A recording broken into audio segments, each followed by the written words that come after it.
The night was eerily quiet over the Korean peninsula, as a small group of Soviet soldiers met in a dimly lit room with a man who would soon change history forever. His name was Kim Il-sung, a guerrilla fighter trained in China and hardened by war, who had one goal: to rule a divided land with an iron will. Chosen by Stalin himself, he was sent back to Korea in 1945 after Japan surrendered to lead the newly forming communist North. He was charismatic, he was ruthless, and above all, he was obedient to the ideology that had raised him as the ashes of World War II settled. Korea was divided at the 38th parallel, the North under Soviet influence and the South under American control. Kim wasted no time building a cult of personality, erecting statues, rewriting history, and calling himself the eternal leader. In 1950, he launched an invasion into the South, igniting the Korean War, a brutal conflict that left millions dead. And the Peninsula scarred. The war ended in 1953 with an armistice, not peace, a line drawn in blood and barbed wire. Kim Il-sung then turned inward, purging rivals, building concentration camps, and brainwashing generations. His system, known as Juche, preached self-reliance but relied heavily on aid from China and the USSR. Even as his people starved, he built massive monuments and palaces for himself.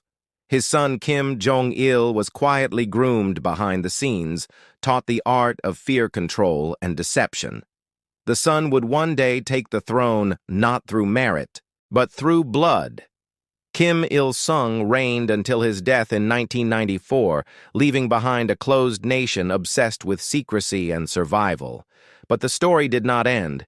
It was merely passed down like a family heirloom, wrapped in silence and fear. When Kim Il-sung died, the world waited to see if the regime would collapse. Instead, his son Kim Jong Il stepped in without hesitation. The transition was swift, calculated, and terrifyingly smooth. Kim Jong Il inherited not just the throne, but the paranoia and tools of oppression perfected by his father. He was reclusive, known for his love of cinema, fine food, and military power, but he lacked the revolutionary charisma of his predecessor.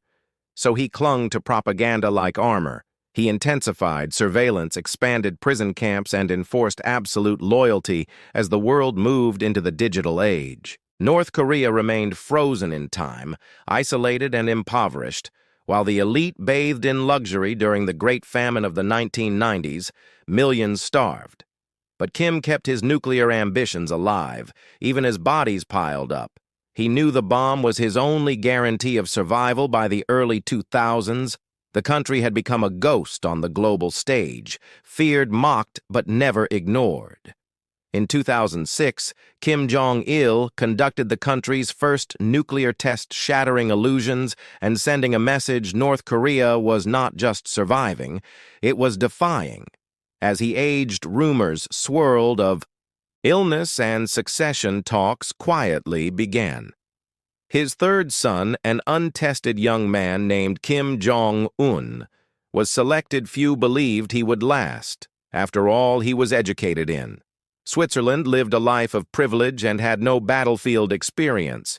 When Kim Jong Il died in 2011, many thought the dynasty would crumble, but instead, something more unsettling happened. The young Kim stepped forward, surrounded by generals. Twice his age, with faces frozen in forced smiles, he declared himself supreme leader, and the people obeyed. What they did not know was that the third Kim would soon prove more unpredictable and brutal than anyone imagined. He began with a wave of executions, including his own uncle tightening his grip with fear and precision. But behind the silence, the world was watching.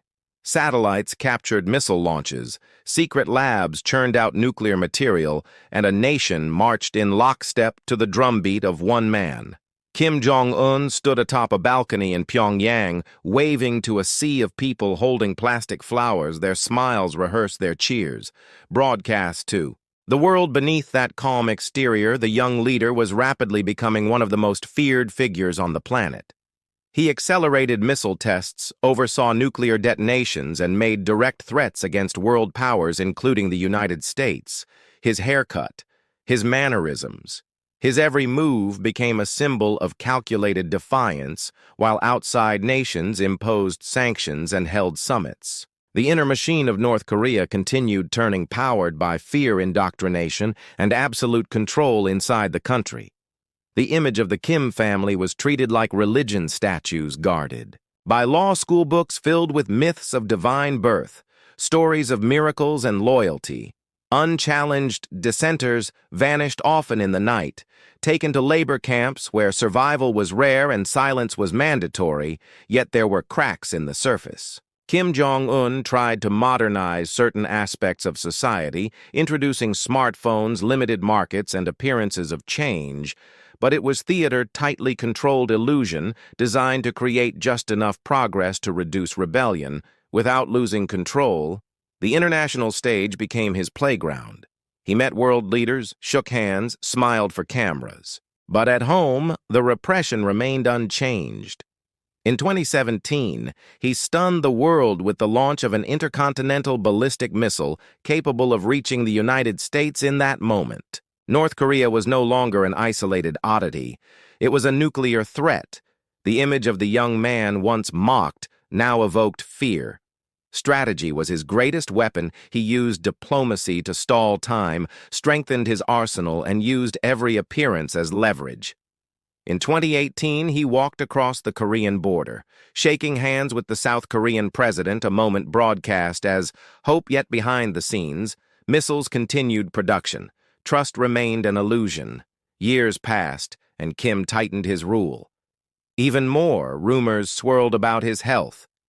His sister emerged in the background, poised. Ready should power need to shift, but the regime held firm, unchanged by generations of global pressure. The story of North Korea, from Kim Il-sung to Kim Jong Un, is not merely one of dictatorship. It is a portrait of generational control, a country shaped by legacy fear and obsession with survival, a land where truth is filtered, loyalty is law, and power is passed not through democracy but blood and myth. And still the curtain remains drawn over what happens next.